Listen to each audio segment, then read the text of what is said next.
Хүчтэй нь хүчгүйгэн дарлаж байсан Баларзаг. Эрэмгийн ээлтэйгэн хядаж байсан догшин үед их улсаа байгуулсан Бадрангуй хаан өөрийн улсын өмнөд хязгаарыг захируулахаар ханхүү Төрбатыгаа мордуулав.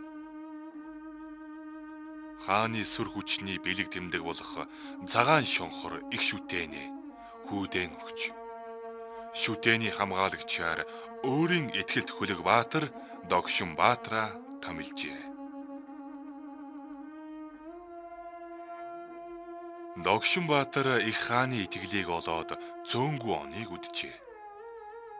Хатуу бэрх үүрэг олныг гүйцэтгэж, харамж шан чамгүй хүртсэн тэрний сэтгэлийн мухарт их шүтэний гартаа бариад хаан Сэнтэд заларч үзгсэн гэсэн нууцхан бодол ургаастаа явдгийг Бадрангуй хаан даанч эс мэднэ.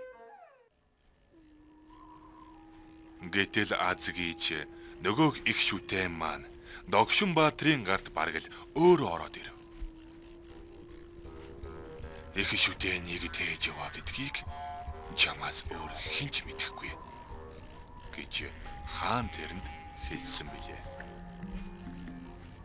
Гэл хар мөрөнн аянга цагилгаа мэдэд үүлэгч тэр Баатрыг хаа сайгүй л хар мортон гэдэг ажээ. Нутаг газаргүй овг аймаггүй болсон хар мортон үе Бадрангуй хааны ачаа хөсөг рүү халдан довтолж эд бараагийн дээрэмдээд цөлийн гүнлөө шурхан одно.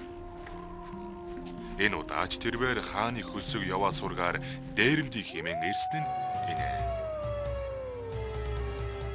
Догшин Баатар хар мортныг олонтой сонссон. Элд зөрүүлж үзгсэн гэж хорхоосч явсан боловч энэ удаад сэтгэлд нь нэгэн адын санаа төрж өөрийн итгэлт хүний хамт тулалдааны талбарыг сэмхнэ орхив.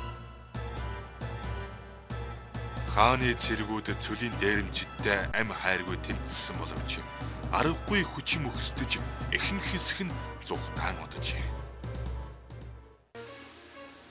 Энд тэндгүй шаргацсан цэргүүд аврал ирлээ химээн тэрнлүү хандах жинжтийн алимж Догшин Баатрын сонирхлыг татсангүй.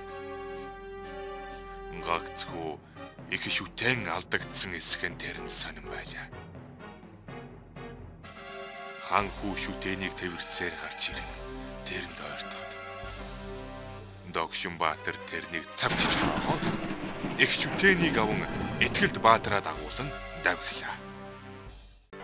Хар мортон аянаас ганцхан хоосон эрдэг үйлээ. Энэ удаа тэд маш их олзтой ирж. Энэ хүү олзоо бүгдэд тэгш хувааж бүгд л баясан цэнгцгээ.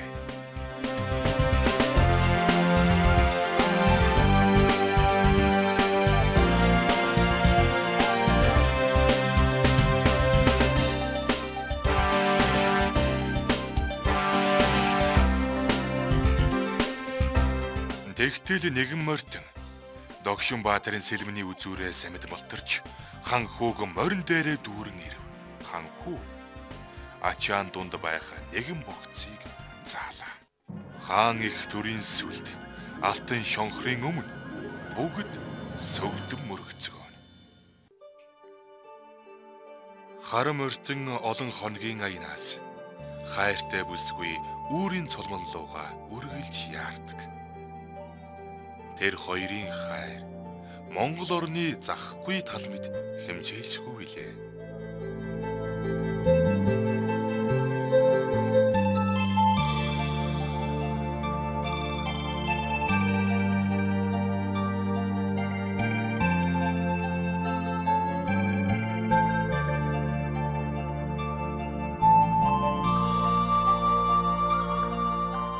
Хар мортон хаан хүүг их шүтэний хамт хаанд хүргэж өгөхөөр замдаан гарлаа. Өрд өмнгийн өш хонцон ял шийтгэл тэрэнд аимшигтай байсангүй. Харин Монгол түмний их шүтэн нь хааны ордноос хол байгаа нь л тэрэнд аимшигтай байлаа. Догшин Баатрын нүдэлж сонгосон ачаанд нь их шүтэн алтан шонхор байсангүй. ердөөл суурн байлаа. Тэгэхээр алтан шонхорыг хар мөртөн авч удсан байх. Догшин Баатар элдэн сугулж газар цавчлана. Тэгснэ дагуул эрийнхээ толгойг тал цавчин орхиод их шүтэний суурийг аван мориндоо морд.